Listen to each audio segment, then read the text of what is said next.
సంతానం కావాలన్న మీ కలను నిజం చేసుకోండి. 49 అంటే సంతానం, 49 అంటే సంతోషం. వివరాలకు సంప్రదించండి. నమస్తే, శ్రీ మాత్రే నమః, శ్రీ గురుభ్యో నమః. సుమన్ టీవీ ప్రేక్షకులకు స్వాగతం, సుస్వాగతం. నేను మీ Raghupriya, astrologist, psychologist, life coach, motivational speaker. ఈరోజు మనము జూలై నెల మాస ఫలితాలను తెలుసుకుందాము. ఇందులో భాగంగా ఈ మాసాన్ని మనము ఆషాఢ మాసం అంటాము. ఆషాఢ మాసము అంటే చంద్రుడు ఉత్తరాషాఢ పూర్వాషాఢ నక్షత్రంలో, అంటే చంద్రమానం ప్రకారము చంద్రుడు సంచరించే నక్షత్రాన్ని బట్టి ఆ మాసానికి ఆ పేరు వస్తుంది. ఇప్పుడు చంద్రుడు ఉత్తరాషాఢ నక్షత్రంలో సంచారం చేస్తుండగా ఈ మాసానికి ఆషాఢ మాసం అని పేరు వచ్చింది. అయితే ఆషాఢ మాసాన్ని అందరూ దేనికి పనికిరాదు, ఆషాఢ మాసంలో మనం ఏ పనులు చేసుకోకూడదు అనే భావన అయితే ఉంది.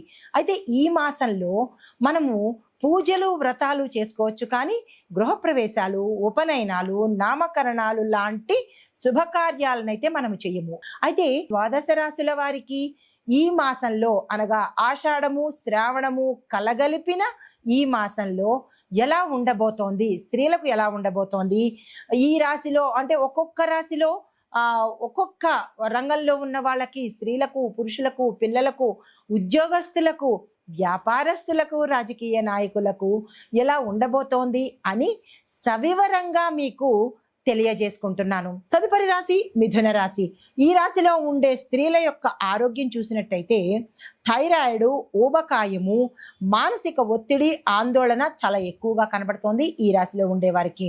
దీంతో పాటు మానసిక అలసట, అస్పష్టత వల్ల విపరీతమైన భావాలు, అంటే మీకు ఒక క్లారిటీ లేకపోవడము, ఏ విషయంలోనైనా సరే ఒక క్లారిటీ లేకపోవడం వల్ల మానసిక ఆందోళనతోనూ అనవసరమైన ఆలోచనలు వచ్చే అవకాశం కనబడుతోంది.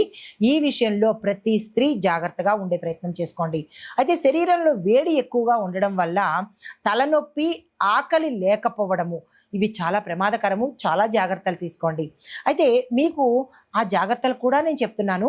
మీరేం చేస్తారంటే లవంగము, అంటే పొద్దున్నే లవంగము, యాలకులతో కలిపిన తులసి వేసిన టీ తాగితే కనుక చాలా చాలా వరకు సమస్యలు తీరిపోయే అవకాశం కనబడుతోంది. ఈ ఉపాయాన్ని తప్పనిసరిగా పాటించండి. దీంతో పాటు ఏం చేస్తారంటే ఫోన్ కానీ లేదా టీవీ స్క్రీన్ కానీ కొంత టైం తగ్గించుకునే ప్రయత్నం చేసుకోండి. దాని రేడియేషన్ వల్ల కూడా స్త్రీలకు తొందరగా అటాక్ అయ్యే అవకాశం కనబడుతోంది. ఆ రేడియేషన్ ఎఫెక్ట్ దాన్ని కొంచెం తగ్గించుకున్నట్టయితే కనుక ఆరోగ్యంగా ఉండే అవకాశం కనబడుతోంది. దీంతో పాటు నిద్ర ఎక్కువ సమయం పోయేలాగా చేయండి. అంటే 6 నుంచి 8 గంటల పాటు నిద్ర తీసుకోవడంతో పాటు ఎర్లీగా నిద్రపోయే అవకాశము, అంటే 10, 10:30 మ్యాక్సిమం ఆ సమయం నుంచి తెల్లవారి 5 వరకు ఈ సమయాన్ని కనుక మీరు పాటించినట్టయితే హార్మోనల్ ఇంబ్యాలెన్స్ కానీ, మనసుకు సంబంధించి కానీ, బుర్రకు సంబంధించినటువంటి ఇబ్బందులు తొలగిపోయే అవకాశం కనబడుతోంది. ఇవి పాటించుకోండి. అయితే విద్యార్థులకు చూసుకున్నట్టయితే కనుక పోటీ పరీక్షలకు మంచి ఫలితాలు వస్తాయి. వాక్చాతుర్యంతో మీరిచ్చే స్పీచెస్ ఏవైనా ఇచ్చినట్టయితే కనుక దాంతో మీరు అవకాశాలు పొందేది కనబడుతోంది. ప్రాజెక్ట్లో ఏదైనా సాంకేతికంగా ఏవైనా రెక్టిఫికేషన్స్ చేయాలనుకుంటే మీ యొక్క ఉపాధ్యాయుల యొక్క సహాయ సహకారాలు తీసుకుని ఆ ప్రాజెక్ట్స్ పర్ఫెక్ట్గా చేసి మీరు కనుక సమర్పించినట్టయితే, అంటే మీరు ఎవరికైతే సబ్మిట్ చేయాలో వాళ్ళకి సబ్మిట్ చేసినట్టయితే అవకాశాలు వచ్చి ఇది కనబడుతోంది. విదేశాల కోసం ప్రయత్నాలు ఎవరైనా చేయాలని అనుకుంటే ఈ మాసంలో ప్రథమార్థంలో కనుక ప్రయత్నాలు చేసుకున్నట్టయితే కొంత సానుకూలమైన ఫలితాలు పొందుతారు. తర్వాత ఉద్యోగస్తులకు చూసుకున్నట్టయితే కనుక వాణిజ్య రంగము, మీడియా రంగము, విద్యా రంగాలలో ఉన్న ఉద్యోగస్తులకు విశేషమైన డెవలప్మెంట్ కనబడుతోంది ఇక్కడ. అంటే ఆదాయ పరంగా కావచ్చు, కెరియర్ పరంగా కావచ్చు, లేదా మీ ప్యాకేజ్ పరంగా కావచ్చు, ఇక్కడ మీకు చాలా ఫాస్ట్గా మీరు ఊహించినంత స్థాయిలో డెవలప్మెంట్తో పాటు ధనం కూడా వచ్చే అవకాశం కనబడుతోంది. సహచరులతో చిన్న చిన్న మాటల వల్ల మీరు మానసికంగా ఇబ్బంది పడే అవకాశం కనబడుతోంది. దాన్ని జస్ట్ లైట్ తీసుకోండి. మీతో పాటు పనిచేసే వాళ్ళు ఎవరైనా మిమ్మల్ని ఇబ్బంది పెట్టినట్టయితే నవ్వుతూ కొట్టిపారేయండి, కానీ దాన్ని మీరు మనసులోకి తీసుకునే ప్రయత్నం చేసుకుంటే దానివల్ల బాధ మీకే ఉంటుంది. కాబట్టి ఈ చిన్న ఉపాయాన్ని ఇక్కడ ఉద్యోగస్తులు ప్రతి ఒక్కళ్ళు పాటించుకోండి. అయితే వ్యాపారస్తులకు చూసుకున్నట్టయితే కనుక చిన్న స్థాయి పబ్లిషింగ్లోను, ప్రింటింగ్, డిజిటల్ మార్కెటింగ్లో ఎవరైతే వ్యాపారాలు చేస్తున్నారో వారికి లాభదాయకంగా ఉండబోతోంది. పెట్టుబడులకు కూడా ఈ సమయం చక్కని సమయము, ఆ దిశగా ప్రయత్నం చేసుకోండి.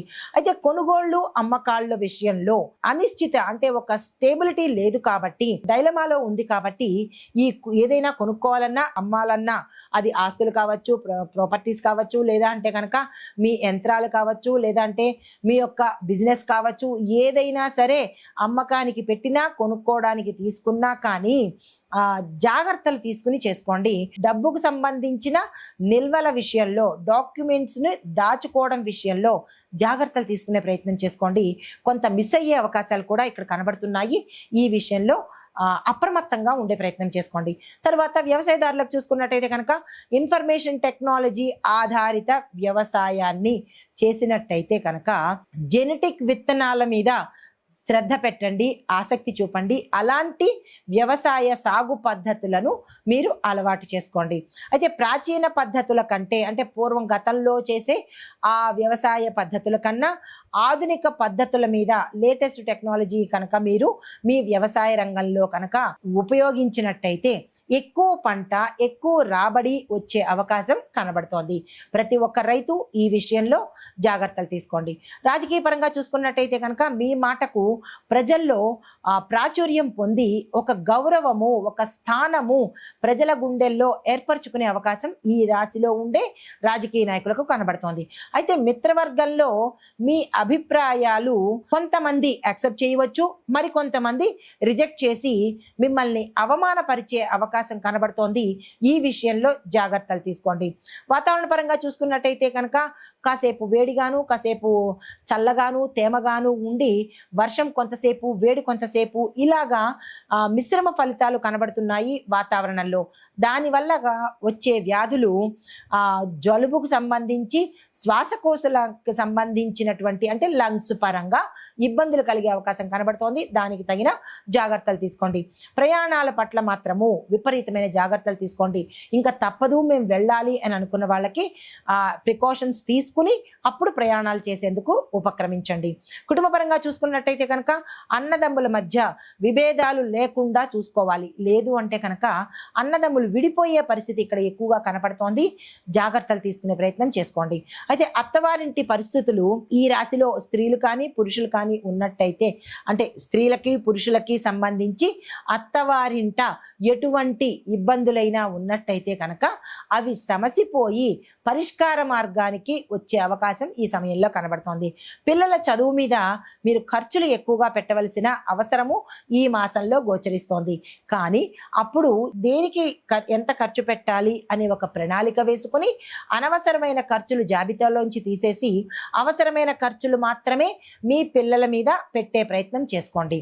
తరువాత ఈ రాశిలో ఉండే వారికి చెప్పదగిన పరిహారము, బుధవారం రోజు ఓం బుం బుధాయ నమః, అంటే మనకి ఈ మాసంలో వచ్చే ప్రతి బుధవారం రోజు ఈ మంత్రాన్ని 27 సార్లు మాత్రమే చాలు జపించుకున్నట్టయితే బుధగ్రహానికి సంబంధించిన గోచార రీత్యా ఏవైనా ఇబ్బందులు ఉంటే తొలగిపోయే అవకాశం కనబడుతోంది.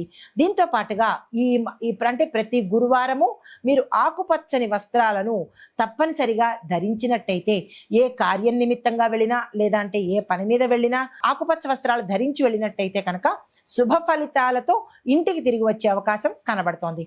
అయితే పిల్లలకు చదువు విషయంలో కానీ వారి యొక్క ఆరోగ్యం పట్ల కానీ జాగ్రత్తలు కొంచెం తీసుకునే ప్రయత్నం ఈ రాశిలో ఉండేవారు చేసుకోండి. ఇది ఈ రాశిలో ఉండేవారికి చెప్పదగిన గోచార రీత్యా ఫలితాలు, పరిహారాలు, టిప్స్. నమస్తే.